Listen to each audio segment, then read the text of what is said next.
Well, good morning, both to you here in Brussels and those joining us online.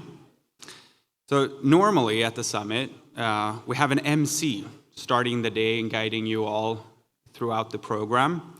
But today, we have three. My name is Astor Nummelin Carlberg, and I'm OpenForum Europe's Executive Director.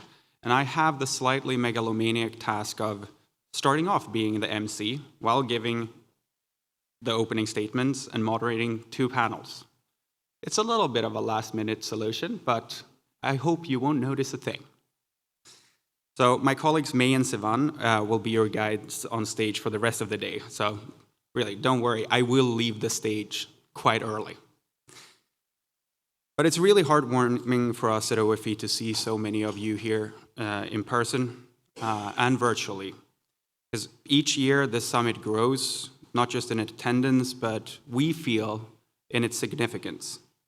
And it is a really big lift for the OFE team. We're a small organization, and this event keeps on growing. But it's worth it, because the enthusiasm to discuss open source and European policy at the highest level makes us, as an open technology think tank, very excited and proud. So this year, we don't have a 10-year anniversary to celebrate like last year. But our gift to you is a new commission, a new European Parliament mandate with a lot of new policymakers who are ready to tackle our shared challenges in Europe, or at least we hope so. This summit is our attempt to put policymakers together with the builders of our digital reality and our digital future. These are the members of the open source ecosystem. We do this because we think that there is a lot open source can do for Europe. But before I get into all of that, I of course want to begin by recognizing those who have made this event possible. As I said, we're a small organization, and this summit is a big lift. So we can't do this without partners, supporters, sponsors, and friends. And we have a number of returning gold sponsors, which is of course extra nice. Keep on putting trust in us. So Red Hat, GitHub, Eclipse Foundation, and Linux Foundation Europe and SUSE, we're very happy to have you back as gold sponsors. But we're also very excited to have new ones, like Mercedes-Benz and the European Open Source Consortium. We also have IBM and Open Exchange returning as sponsors, as well as the Document Foundation, Open Invention Network, Appel, the Linux Professional Institute, and Typo3. And with the upcoming Danish presidency, we're very glad to have Magenta and OS2 along as well.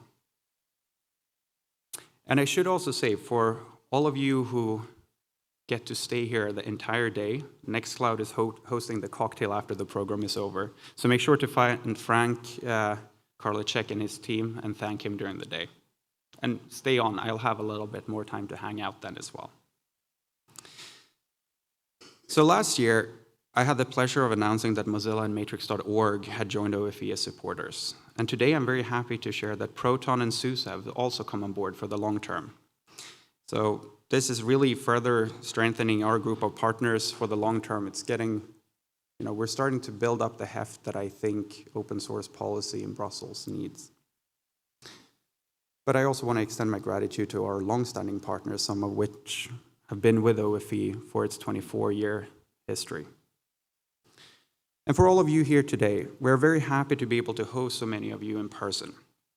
Despite growth in seats and people, demand continues to exceed the available seats. So for those of you who join online, where the vast majority is, we have spent a lot of time and effort together with the team at Big Blue Button to try to make it as rich as possible. And I think that's a good reminder to all speakers in the audience. Your audience today is much larger than the faces you see before you. Think of this as a TV studio to some extent. Years ago, before I took on this role as the executive director of OFE, I was at a dinner with Alexander Sander from the Free Software Foundation Europe. Alex also works with open source policy, though I think he would call it free software policy. We tried to estimate how many people around the world were working full-time on open source policy matters, as in had it as a vocation, full-time, and not just, not stepping up when something was needed to be campaigned around, because the open source community is very good at that. And at the time, we counted 5, perhaps if we're generous, 10 people globally. And I think you can contrast that with the magnitude of what open source contributes to society. So a study last year estimated the value of open source, notably excluding operating systems in the calculation, at 8.8 trillion euros. So to put this in perspective, the global healthcare industry, encompassing pharmaceuticals, medical devices, health insurance, and all services, is valued to around the same amount. Now, comparing these figures, I think, is methodologically flawed. Apples and oranges, I know. But I think the point remains, open source is very, very large and brings a lot of value to society, at whatever scale and whatever thing you compare it to. And yet, unlike other industries where thousands of lobbyists shape policy at every level, open source has flourished largely on its own merits. It doesn't rely on salespeople or policy brokers. Its value is undeniable, its impact self-evident. But actually, I think that comparison I just made is perhaps even more fundamentally flawed. Open source is not an industry. It's not a stakeholder group. And in many ways, it's not even a singular community. Rather, it's an ecosystem, an intricate collaborative network of different communities that is made up of individuals, companies, universities, governments. It exists within a shared social contract that balances competition with cooperation, innovation, governance. So why are we even here then? Why do we need to talk about open source policy? Well, at OFE, we think that the gap between the value that open source brings to the world and the recognition it receives in policy circles remains too big. And this gap results in everything from unintended consequences for the innovation model from regulation to policymakers sometimes focusing on a very narrow set of open source policy questions while missing some big ones, such as the opportunities that come with open source AI. We might have noticed that there are some big ones out there. But this gap also means that the strategic discussions of how Europe can realize value from open source at scale are not really had. But I believe that something is changing, and I think that the metaphorical penny has dropped. In Brussels, we see more professionals and institutions taking open source policy seriously. Non-software industries and governments are investing in dedicated expertise. Member states are building open source program offices, and some, like Germany, are going even further, establishing entire agencies such as Sendis and the Sovereign Tech Agency. Business for European open source companies is booming. Yesterday, a new institution was launched by the European Commission, the European Open Source Academy. In many ways, directly modeled after the French 17th century institutions of the arts and science academies. It is a strong sign that the European Commission and the EU wants to celebrate the creation of knowledge for the commons and celebrate the creators and the authors of this, both as artists and as engineers. And I think all these things together are just, signs of this penny having dropped. Open source is really showing up in policy discussions now, not just at a higher level, but in more parts, diverse parts of Brussels. It's really hard to keep track of everywhere where open source is being discussed today. I would almost go as far as saying that open source policy is no longer a niche issue in Brussels. And that's still, for me, like a big question remains, and that is, what do we actually mean when we talk about open source policy? Or what does open source mean in the context of politics? And I think it is really broad and expansive, and focusing on too narrow of a slice might actually lead you astray. Let me give you some examples. Because I think it's about fundamentally understanding what open source's four freedoms are, why open source as an innovation model is successful, and why it is the preferred way of building things in software, or today's AI systems for that matter, and why the innovation model shows such spectacular results. It's about public procurement, of course, about ensuring that governments prioritize open source, not just for efficiency, but as a democratic imperative. It's about defining what open source is in a regulatory framework, distinguishing between a project and product in an era of increasing software regulation and responsibility on those building. It's about digital sovereignty, understanding that while open source is inherently borderless, it can also be a strategic asset for nations seeking technological resilience. It's about intellectual property, navigating different systems historically designed to restrict access rather than to encourage collaboration.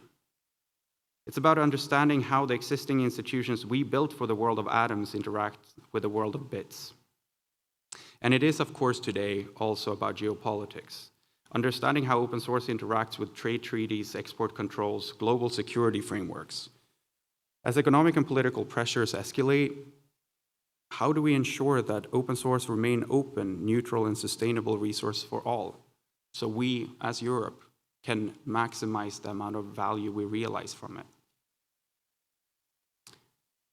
And I think for Europe, there are certain particular core interests that we need to really appreciate.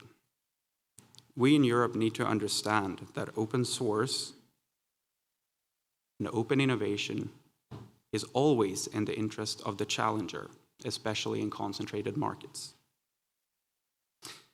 And while I maintain that there is no European open source as such, it remains a global ecosystem. Europe does have these distinct interests. Open source intersects with every major challenge facing our continent. And it's not confined to a narrow lens of digital policy. It's a core component to all solutions to problems that are too big for any one industry or country in Europe to tackle, from climate action to defense and security, from digital payments, digital identification to healthcare, to digital sovereignty in and of itself. So this year's summit, like all summits, but in particular this year, brings together leaders from open source and policy to explore precisely these questions. How does open source contribute to building and maintaining critical infrastructure? How do we leverage its benefits for digital sovereignty to the full extent? How can it accelerate the competitiveness of European industries, as is done already in all industries where software is crucial or at the center? How do the established standards institutions engage with an ecosystem that thrives on a very different model? And in an era of trade tensions and shifting alliances, do we need to rethink public procurement as a strategic instrument? Why is it still hard for governments to procure open source at scale when its benefits are obvious? So what we're really asking you all today is, of course, what can open source do for Europe? But beyond discussion, we need action. Ambitious, forward-thinking policy that understands the power of open source and moves to leverage it to solve our pressing challenges. Treat it as a tool to solve what needs to be solved. And open source is collaborative innovation. Its value is not fully realized by passive users. It requires investment, time, participation, contribution. But for those willing to engage, either individuals, startups, cities, or nations, or the EU, the rewards are immense: speed, scale, sovereignty, and innovation. Open source has been called the soft power of technology diplomacy. And with Europe's strong developer base and extensive contributions, we're in a prime position to take on a leading role. While investments, public and private, are needed, the real currency in the open source ecosystem is contribution of quality code. And we have great builders in Europe, and they are ready to go. In the past few weeks, the headlines have been filled with stories of AI dominance and the race for technological supremacy in this, depending on how you see it, somewhat new field. I suspect quite a few AI experts have been frantically doing online searches in the last few weeks, like, what is open source? So to them, I would say, keep on reading, but don't worry.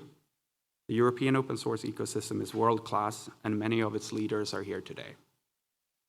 As AI is just one example of a broader reality. Nations and regions that deeply engage with open source will define the future of technology. If Europe wants to compete, we must get open source right. It's not a nice to have, it's a must have. We cannot afford to remain passive bystanders. So that is my call to action for all policymakers. Do not accept Europe as a passive consumer in the digital age. Let's be active participants, building, contributing, shaping our own future. Those with the skill to do this are here in this room. But also, and let me end on this, because I end like this at every summit. For those of you in Brussels this weekend, especially those not directly in the open source ecosystem, make the trip to FOSDEM. We're about 200 people here today. At FOSDEM, there are thousands. And the ULB campus is just a short journey from here. It is open, free, and it is one of the most vibrant gatherings of open source developer communities anywhere in the world. Go, participate, and be part of this extraordinary ecosystem. Thank you very much.